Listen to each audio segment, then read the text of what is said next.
Hello বন্ধুরা, অর্পিতাস কিচেনে তোমাদের সকলকে স্বাগত। শীতের রাতে গরম গরম রুটি হবে আর তার সঙ্গে যদি ডিম তড়কা থাকে তাহলে কিন্তু শীতের রাতের ডিনারটা কিন্তু একদম জমে যাবে, তাই না বন্ধুরা? তো ধাবা স্টাইলের কিভাবে ডিম তড়কা বাড়িতেই খুব সহজভাবে বানিয়ে নেওয়া যায় তাহলে চলো আজকে আমরা দেখে নিই।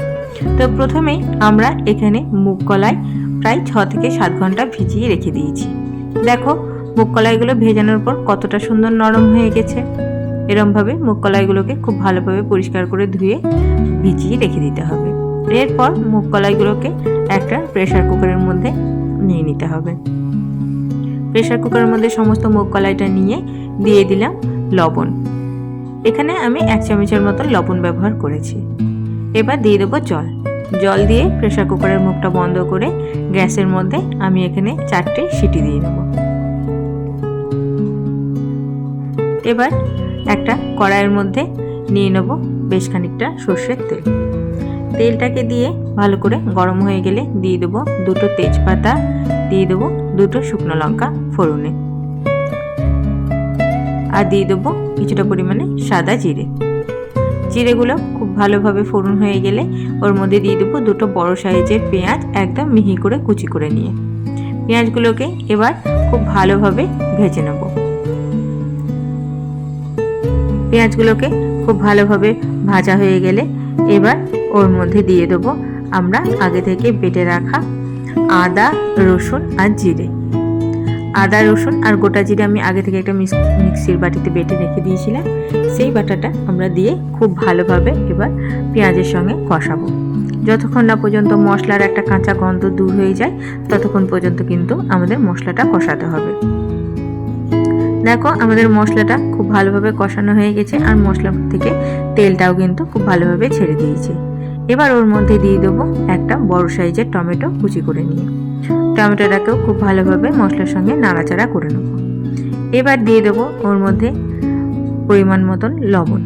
এবার লবণটাকে খুব সাবধানে দিতে হবে, কারণ না আমরা ডাল সেদ্ধর সময় কিন্তু লবণ ব্যবহার করেছি, সেই আন্দাজ বুঝে কিন্তু এখানে লবণটা ব্যবহার করতে হবে। আর দিয়ে দেবো পরিমাণ মতন হলুদ। লবণটাকে দিয়ে খুব ভালোভাবে আমরা মশলাটাকে কষাবো। এদিকে দেখো আমাদের মুগ কলাইগুলো খুব ভালোভাবে সেদ্ধ হয়ে গেছে। এদিকে মশলাটাও আমাদের খুব ভালোভাবে কষানো হয়ে গেছে আর টমেটোটাও ভালোভাবে গলে এসেছে। এবার দিয়ে দেবো আমরা সানরাইজের তড়কা মশলা। এই সানরাইজের তড়কা মশলাটা দিলে কিন্তু তড়কার স্বাদ দ্বিগুণ বেড়ে যায়। তোমরা চেষ্টা করবে প্রায় হাফ প্যাকেটের মতন এখানে মশলাটা দিয়ে দিতে। মশলাটা দিয়ে খুব ভালোভাবে আমরা একটু মিশিয়ে নিয়ে এবার যে মুগ কলাইগুলো আমরা সিদ্ধ করে রেখেছি সেই মুগ কলাইগুলোকে এবার ওই মশলার মধ্যে ঢেলে দেবো। দেখো আমি এখানে সমস্ত মুগ কলাইকে ঢেলে দিয়েছি মশলার মধ্যে। এবার মশলার সঙ্গে মুগ কলাইগুলোকে খুব ভালোভাবে উল্টে পাল্টে আলতো হাতে মিশিয়ে নিতে হবে যাতে মুগ কলাইগুলো ভেঙে না যায়। দেখো এখানে আমাদের মুগ কলাইগুলো কিন্তু সেদ্ধও হয়ে গেছে, কিন্তু গোটা গোটা আছে। এরমভাবে কিন্তু মুগ কলাইগুলো সেদ্ধ করতে হবে, একদম যেন গলে না যায়, তাহলে কিন্তু খেতে অতটা ভালো লাগবে না। দেখো আমাদের মুগ কলাইগুলো কিন্তু খুব সুন্দরভাবে মশলার সঙ্গে মিশিয়ে দিয়েছি। এবার দিয়ে দেবো পরিমাণ মতন জল। খুব বেশি জল দেবো না, কারণ তড়কা কিন্তু একটু গাঢ় গাঢ়ই খেতে ভালো লাগে। ব্যাস জল দিয়ে ভালোভাবে মিশিয়ে নিয়ে আমরা একটু ফুটতে দেবো।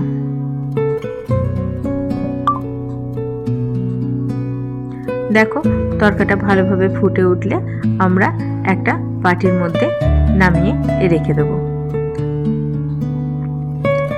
আমরা তড়কার গাঢ়ত্বটা এইরকমই রেখেছি। কেউ চাইলে আর একটু ঝোল করতে পারো আর কেউ চাইলে এমনিই রাখতে পারো। এবার কড়াইয়ের মধ্যে নিয়ে নেবো বেশ খানিকটা সর্ষের তেল।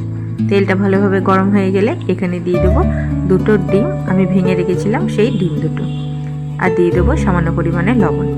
এবার ডিমটাকে আমি এখানে ঝুরি ভাজা করে নেব। ডিমটাকে ভালোভাবে ঝুরি ভাজা করে নিতে হবে নেড়ে চেড়ে। দেখো ডিমটা ভালোভাবে ঝুরি ভাজা হয়ে গেলে এবার আমরা দিয়ে দেবো আগে থেকে যে তড়কাটা আমরা তৈরি করে রেখেছিলাম সেই তড়কাটা।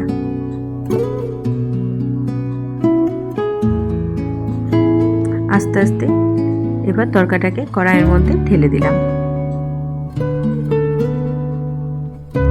এবার উপর থেকে দিয়ে দেবো কিছুটা পরিমাণে গরম মশলা গুঁড়ো আর দিয়ে দেবো কিছুটা পরিমাণে কাসুরি মেথি হাতের মধ্যে ভালো করে ডলে নিয়ে।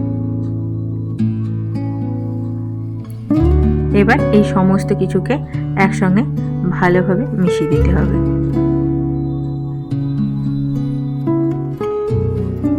দেখো ডিম, গরম মশলার কাসুরি মেথি বেশ খুব সুন্দরভাবে একসঙ্গে মিশিয়ে দিলেই তৈরি হয়ে গেল আমাদের এই ডিম তরকার রেসিপি।